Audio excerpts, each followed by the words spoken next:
Hey everyone! A huge, warm welcome to all the second graders and, of course, the parents joining us today. We've got something really magical to explore in this explainer.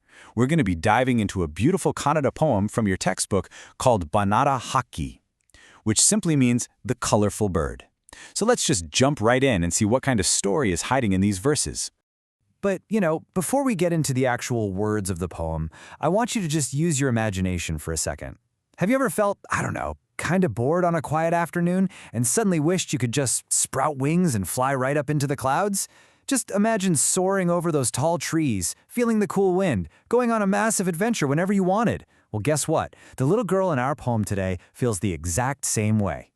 Look at all these fantastic birds on the screen. We've got a bright green parrot, a super proud rooster, a gorgeous peacock with those long feathers, a clever crow, a calm little pigeon, and a sparrow.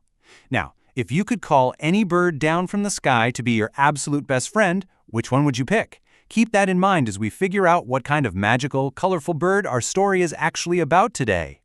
So, our story begins right here, with a young girl standing on the ground, reaching her little hand up toward this fascinating, super colorful bird resting high up on a tree branch. It's just a quiet day, and honestly, this little child is really just looking for a playmate to share her afternoon with. Chapter 1. The Lonely Child's Call. So, the little girl is basically looking for a friend to pass the time with, right? And she spots the absolute perfect companion up there in the branches. In Kannada, the poem beautifully says, Bannada Hakki, Bannada Hakki, Bannada Hakki, Haruva Hakki. She's warmly inviting the bird down, saying, "Come bird, colorful bird, come flying bird." Because, well, she literally has no friends around to play with, and she's just trying to figure out how to pass the time. And since nobody's around, she gets this totally brilliant idea. She asks the bird to come down and teach her its own special tricks. In Kannada, she goes, Baba nanagu haralu kalisu, Baba nanagu haralu kalisu. She wants this bird to teach her how to sing its beautiful songs, and even better, how to fly way up in the air. I mean, wouldn't that just be the best playdate ever? Chapter 2. A Promise of Sweet Fruits. Now, this clever little girl knows that birds can be, kind of shy.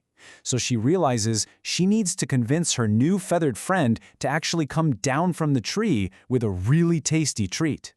She starts off by explaining to the bird exactly why she's all by herself. She says, Avano nirige hogigalu, appano pitege hogiganu. And that translates to, Mother has gone to fetch water and Father has gone to the market. That word, pitege, right there, that means the market or the town. So she's basically letting the bird know, hey, my parents are busy and out of the house, so it's the perfect, safe time for us to play together. Then she makes this super exciting promise. She tells the bird that as soon as her parents get back, she's going to give it some delicious fruits to eat. Avano barli, appano barli, tinnalu hananu korasuvino. She's saying, just let my mother and father come back and I'll get you the sweetest fruits as a reward for playing with me. It's a pretty good deal, right? Chapter 3. Wishing for colorful wings. Okay, so this is hands down the most magical part of the entire poem. The girl doesn't just want to watch the bird anymore. She uses her amazing imagination to picture herself actually transforming into a bird too. I absolutely love this part. The girl comes up with this super fun 3-step checklist to become a bird. Step 1. Nanage eredu rakeya hachu. Attach 2 wings to me. Step 2. Hingada Bannada puchava chuchu, stick colorful tail feathers on my back. And step 3, netia mele jutanu hachu, put a lovely little tuft right on top of my head. And boom, now she's just as colorful as the bird itself. So once she's got her wings, her bright tail feathers, and her tuft, she gives the bird one final instruction. She says, Melon me mule haralu hachu, which simply means, make me fly slowly upwards. She's asking the bird to help her gently lift right off the ground, leaving the earth behind so they can kick off their big adventure up in the sky. Chapter 4. Flying Together in the Sky. And here we are at the happy ending of our poem, where the little girl's massive wish finally comes true and her wonderful imagination. The poem just completely bursts with joy in these final lines. She says, Nanu ninu ibbaru kudi mugilina kadege haruaba, which beautifully translates to, you and I, both together, come let's fly towards the clouds and the sky. It really hits the nail on the head about how fun it is to share an adventure with a friend. She is definitely not lonely anymore. To wrap up the story of the poem, she pictures the two of them just darting through the clouds together. Alindita ilindata, harata harata nalayuaba. Flying from there to here, and here to there, singing and playing happily, come. What started out as this kind of slow, lonely afternoon has completely turned into a magical, musical flight high above the world. How cool is that? Fun with Canada words. Okay, now that we've read through this fantastic story, let's practice a few of the coolest words from the poem's glossary. And parents, definitely feel free to join in and say these out loud with your kids. So, our first word is vele. This word means time. Do you remember when the little girl was standing all alone at the very beginning of the story? She was wondering how to pass the vele, or the time, simply because she had 0 friends around to play with. Our next word is a really fun one to say, pucha. This means a bird's feather or its tail.